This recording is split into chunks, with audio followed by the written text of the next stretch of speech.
อมนาข้าขยบายบาทพระเจ้าทั้งสามองค์พระอิศวรผู้ทรงพยาโคอุสุปราริธิรอน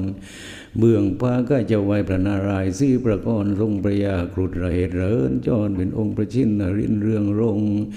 เบื้องซ้ายข้าเจ้าไหวพระมหาจตุรภักดิ์ผู้ทรงพรหมทรงมหาสุวรรณใหญ่มง